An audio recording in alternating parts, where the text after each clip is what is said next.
Hey everyone from a midwinter Toronto. Tonight I'm heading out to Abu Dhabi on Etihad's 787-9 Dreamliner. I just had a layover here for about 6 hours, spending time with a friend. When I flew in earlier today from Vancouver, I dropped my bags off at Terminal 1.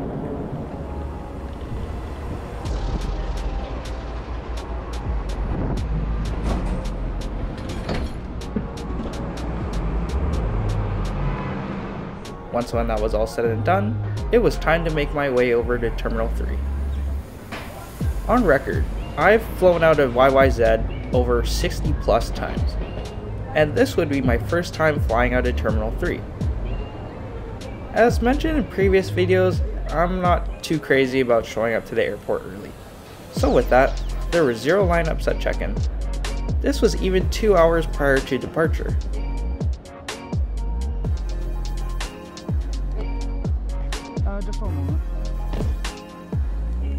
After dropping my bags, the agent said I would get a seat assignment at the gate, as I was on an upgrade ticket.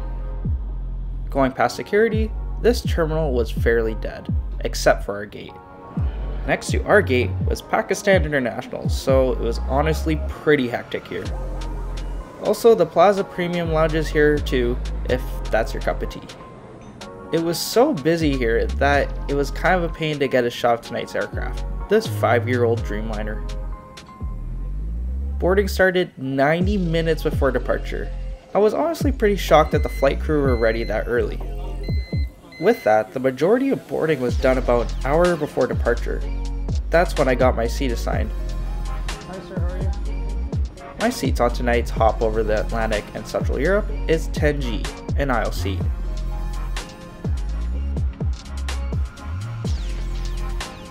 Since there's still another 45 minutes till departure time, here's a rundown of the seat. Let's start with this privacy divider.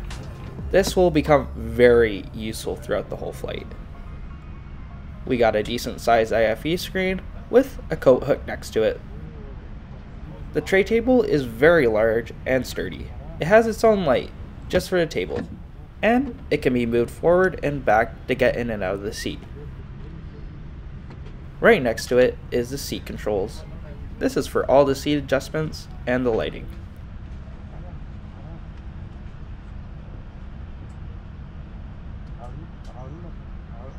Hold on 2 seconds here. The flight attendant came around with a hot towel. Sorry about that. Continuing on. Waiting at the seat was a COVID hygiene kit and the amenity kit. I'll get into that a bit later. To the back of the seat is a lamp and a storage chest. This has tons of space.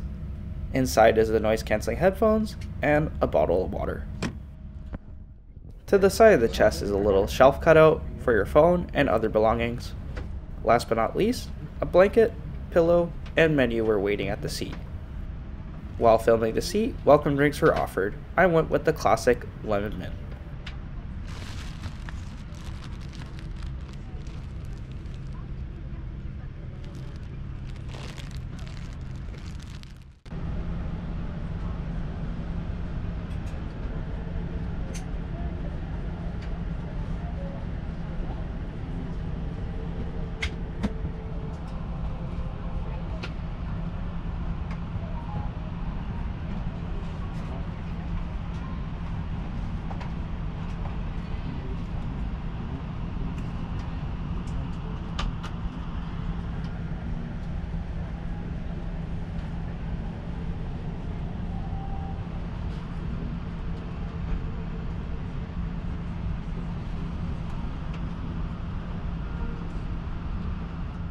The amenity kit is provided by Aqua de Parma. I actually like this case, a little bit better than the new ones on Air Canada, but lacks an actual amenities provided. Socks, eye mask, toothbrush and toothpaste, hand lotion, and a sample size of cologne.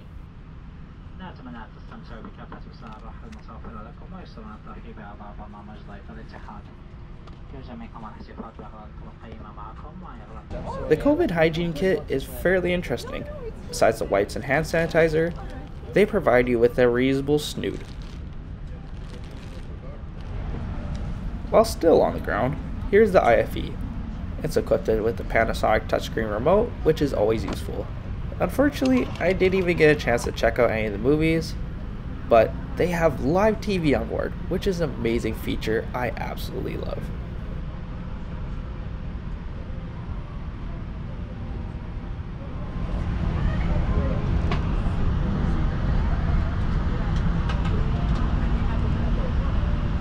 So here's the best part.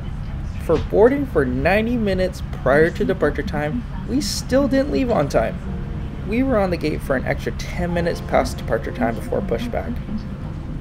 Unfortunately, with no window and no takeoff footage, let's take some time to talk about the movie map. Even though it's the same air show provided on a lot of different airlines, you can't interact with it at all. It rolls through some different pages plus some advertisement. Now at cruising altitude, let's go over the Wi-Fi. Wow, these are some pretty ridiculous prices for what's offered. Not only is it time limited, it also has data caps on it too. Definitely not worth the $30 US for 350 megabytes.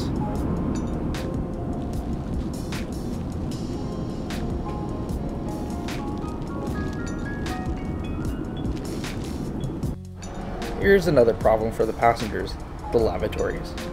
Etihad's Dreamliners in this configuration only have 2 lavatories in business class, and they're both in the front of the aircraft. Besides that, the only amenities in here are some hand sanitizer. It does look nice though.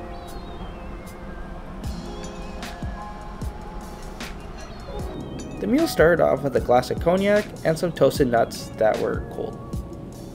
As being on a Middle Eastern carrier, I had to go with the Arabic meze for an appetizer. This was pretty good. I just wish I had more pita bread, and also why is it served in plastic? The chicken main tasted alright, but it was nothing to cry home about.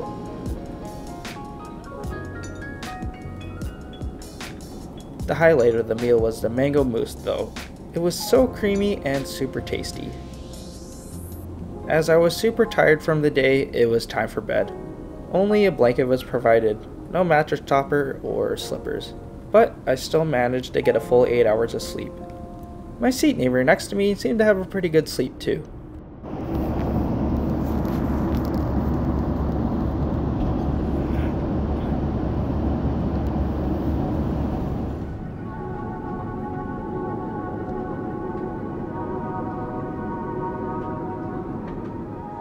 After waking up over turkey, breakfast was served. This was a toned-down English breakfast with pastries on the side. There was little to be desired from this meal, but it was alright.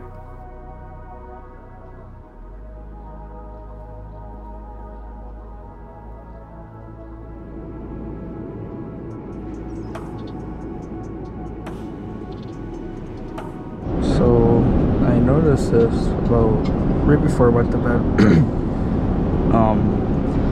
Just taking a look under my seat, and looks like you got a loose panel here.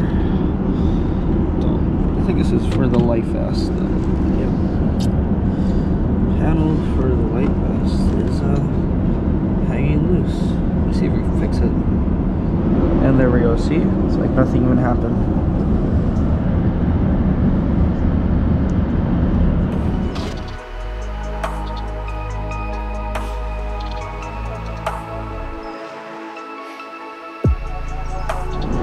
Start a descent in about 10 minutes from now. Expected to arrive at approximately 7:10 p.m. local time.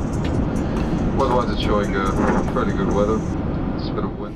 Right before landing, one of the flight attendants let me sit in one of the window seats for landing, which was so nice of them. This seat was reserved as a pilot crew rest. Not to mention, these fast lane arrival cards were handed out. These were actually really handy and I couldn't thank them enough.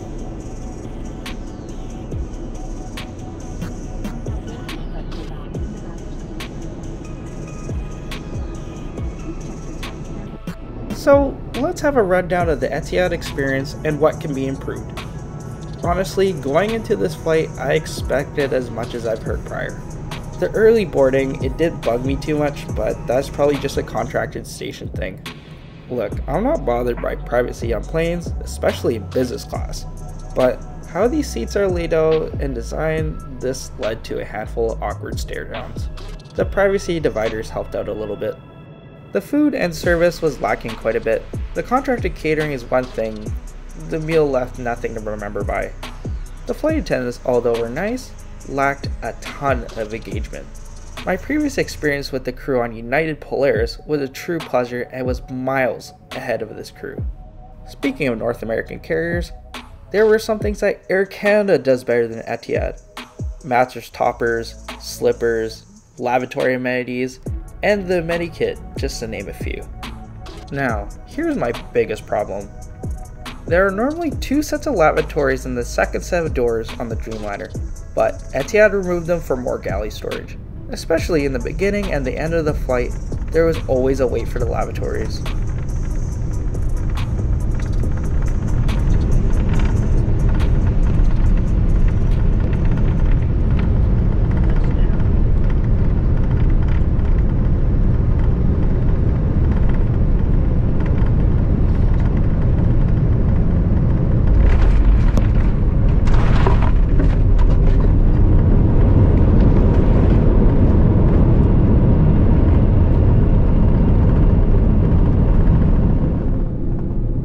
Look, I know this is quite a bit of criticism, but I say this knowing that Etihad can be that much better and improved in the future.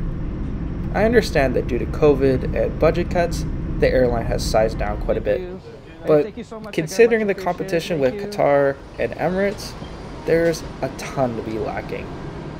Not to say I didn't have a good flight, there was not a lot to be left desired here. I really hope in the near future Etihad can improve its offerings to the customers for a better experience. Thanks again to you all for taking the time to watch this, and I'll see you in the next video.